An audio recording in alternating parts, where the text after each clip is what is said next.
அன்புறவுகளுக்கு வணக்கம். விருதுநகர் நாடாளுமன்ற தொகுதி ஒரு ஸ்டார் தொகுதி அப்படின்ற அந்தஸ்தை பெறுது. ஏன் அப்படின்னா, விஜயகாந்த் அவர்களுடைய மகன் விஜயபிரபாகரன் அங்கே போட்டியிடுகிறார். அதிமுக கூட்டணியில் தேமுதிக சார்பில் தேமுதிகவினுடைய நிறுவன தலைவர் விஜயகாந்த் அவர்களுடைய மகன் விஜயபிரபாகரன் அங்கே போட்டியிடுகிறார். அதே போல் திரைப்பிரபலம் பாஜகவின் சார்பில் ராதிகா சரத்குமார் அவர்கள் போட்டியிடுகிறார். இரண்டு பிரபலங்கள் அங்கு போட்டியிடுவதால் ஒரு ஸ்டார் தொகுதியாக மாறி இருக்கு விருதுநகர். அதே போல் திமுக கூட்டணியில் காங்கிரஸ் கட்சியின் சார்பில் சிட்டிங் எம்பி மாணிக்கம் தாகூர் அவர்கள் போட்டியிடுகிறார். நாம் தமிழர் கட்சியின் சார்பில் கௌஷிக் பாண்டியன் அவர்கள் போட்டியிடுகிறார். விருதுநகர் நாடாளுமன்ற தொகுதி 2009 உருவாக்கப்பட்டது. அதுக்கு முன்னாடி சிவகாசி தொகுதியாக இருந்தது. விருதுநகர் தொகுதியாக உருவாக்கப்பட்ட பின்னர் காங்கிரஸ் 2 முறையும் அதிமுக 1 முறையும் வெற்றி பெற்றிருக்காங்க. சிவகாசி தொகுதியாக இருந்தபோது அதிமுக 4 முறையும், அதிமுக 3 முறையும், காங்கிரஸ் 2 முறையும், சிபிஐ 1 முறையும், சுதந்திரா கட்சி 1 முறையும் வெற்றி பெற்றிருக்காங்க. விருதுநகர் தொகுதிக்கு உட்பட்டு வரக்கூடிய சட்டமன்ற தொகுதிகள் அப்படின்னு பார்த்தீங்கன்னா, திருப்பரங்குன்றம், திருமங்கலம் மதுரை தொகுதியிலிருந்து வருது. சாத்தூர், சிவகாசி, விருதுநகர், அருப்புக்கோட்டை விருதுநகர் மாவட்டத்திலிருந்து வருது. இதில் திருப்பரங்குன்றமும் திருமங்கலமும் அதிமுக வெற்றி பெற்றிருக்கு. சாத்தூர், சிவகாசி, விருதுநகர், அருப்புக்கோட்டையில் திமுக வெற்றி பெற்று இருக்கிறாங்க. ஸோ 4 வேட்பாளர்கள் களத்தில் இருக்கிறாங்க. நம்ம சமீபத்தில் விருதுநகர் போயிருந்தோம். அங்கே இருக்கக்கூடிய மக்கள்கிட்ட உங்களுடைய ஓட்டு யாருக்கு அப்படின்னு நிறைய கேள்விகளை கேட்டு நம்ம பப்ளிக் ஒப்பீனியன் எடுத்திருக்கோம். அதை பாருங்கள். 2024 நாடாளுமன்ற தேர்தல் விருதுநகர் தொகுதியில் உங்களோட வாக்கு யாருக்குண்ணா? எனக்கு தெரிஞ்ச நண்பர்கள், என் உறவினர் எல்லாமே பிஜேபி தான் அப்படிங்கிற முடிவுக்கு வந்திருக்காங்க. அதனால் அதுதான் வரணும். முழுக்க அதுக்கு என்னோட ஆதரவு இருக்கும். எங்களுடைய ஓட்டு இந்தியா கூட்டணி வேட்பாளர் திராவிட முன்னேற்ற கழக தமிழ்நாட்டு கூட்டணியுடைய காங்கிரஸ் கட்சி வேட்பாளர் மாணிக்கம் தாகூர் அவர்களுக்கு கை சின்னத்தில் வாக்களிப்போம். எப்பயுமே திமுக நம்பி போடுவேன். இரட்டலை சீமான் அண்ணன் அவர்கள் வருவதாக நான் நம்புகிறேன். தான் போடுவேன். விஜயபிரபாகரன் காண்டியாக நாங்கள் ஓட்டு கொடுப்பேன். போன வட்டம் 2-3 தடவை மாணிக் தாகூர் ஜெயிச்சாரு. இந்த வட்டம் யார் ஜெயிக்கிறாங்கன்னு தெரியல. ஏன்னா இவர் விஜயகாந்த் மகன் நிற்கிறான். இது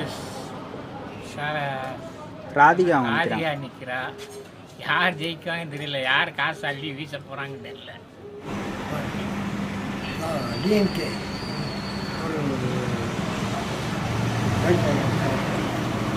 மாணிக்கம் இப்போ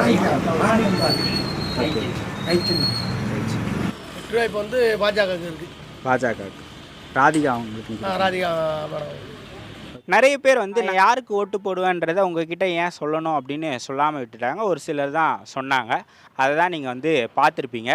அதே போல் பெண்கள்கிட்டலாம் பேசும்போது, நம்ம அம்மா வயது உடைய பெண்கள்கிட்டலாம் பேசும்போது அவங்க என்ன சொன்னாங்கன்னா, அரசியல் கட்சி பற்றிலாம் எனக்கு எதுவும் தெரியாது. ஓட்டு போடுற அன்றைக்கி எங்கள் புருஷன் யாருக்கு ஓட்டு போட சொல்கிறாரோ அவங்களுக்கு தான் நான் போடுவேன் அப்படின்னு சொன்னாங்க.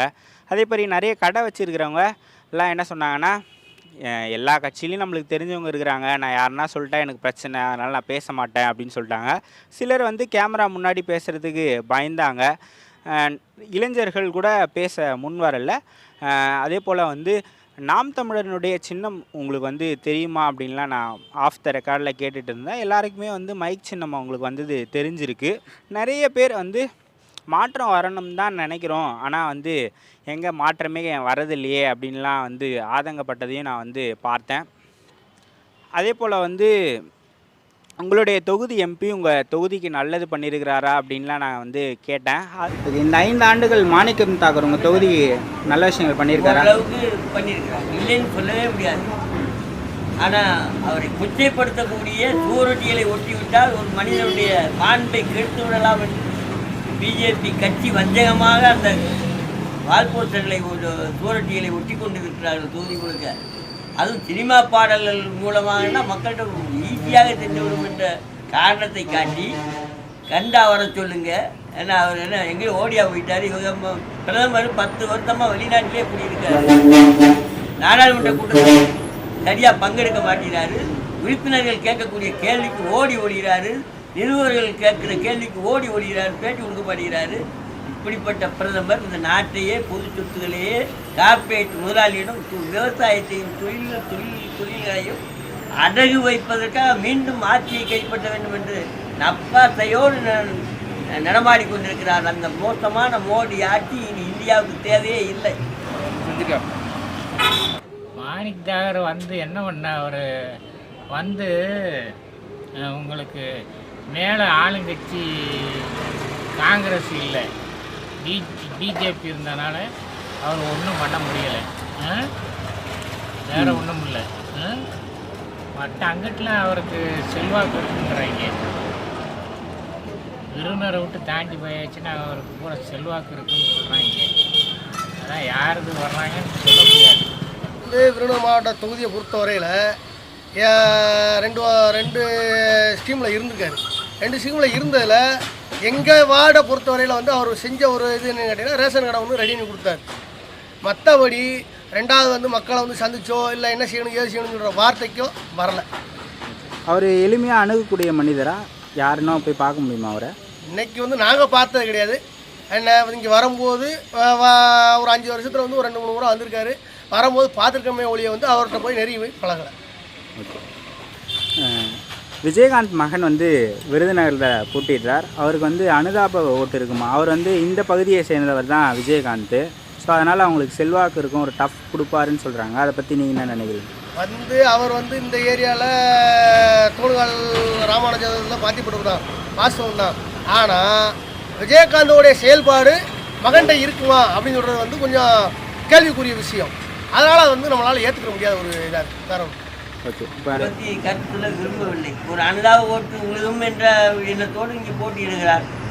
அதை பற்றி கவலை இல்லை. ஒன்றும் இல்லை. இன்றைக்கி விருதுநகர் மாவட்டத்தில் விருதுநகரில் ஒரு ஏரியா பாண்டி நகரில் நான் இன்றைக்கி போயிருந்தேன் வேறு வேலை விஷயமா.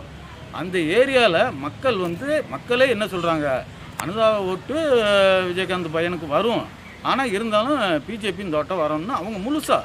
நான் அதுக்கப்புறம் என்னென்னு நான் ஒரு வண்டி வரதுக்கு போயிருந்தேன். அங்கே வந்தவுடனே அந்த குரலை கேட்டு வெளியே வந்தேன். அந்த ஏரியா மக்களே அந்த பாண்டி நகர் ஒரு குறிப்பிட்ட ஏரியா இருக்குது, அந்த மக்கள் எல்லாருமே சப்போர்ட் பண்ணாங்க.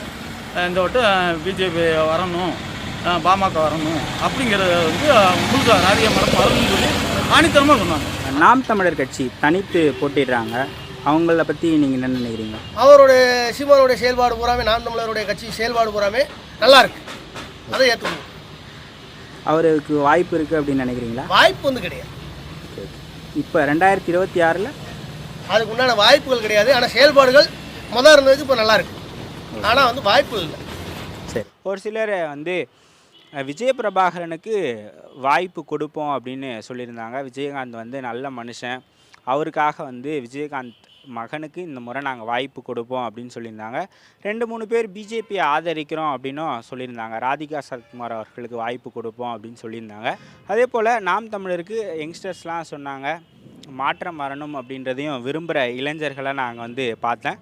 ஸோ நான் அது தாண்டி மிச்சம் எல்லாரும் ஒரு வயதானவர்கள், பெரியவர்கள், ஒரு நடுத்தர வயதை சேர்ந்தவங்க எல்லோருமே திமுக அதன் கூட்டணி கட்சிகளுக்கு தான் வாக்கு அப்படின்றத சொல்லியிருந்தாங்க. அதற்கு அடுத்தபடியாக சொன்னவங்க விஜயபிரபாகரன், விஜயகாந்த் மகனுக்கு நாங்கள் வாய்ப்பு கொடுப்போம் அப்படின்னு சொன்னாங்க.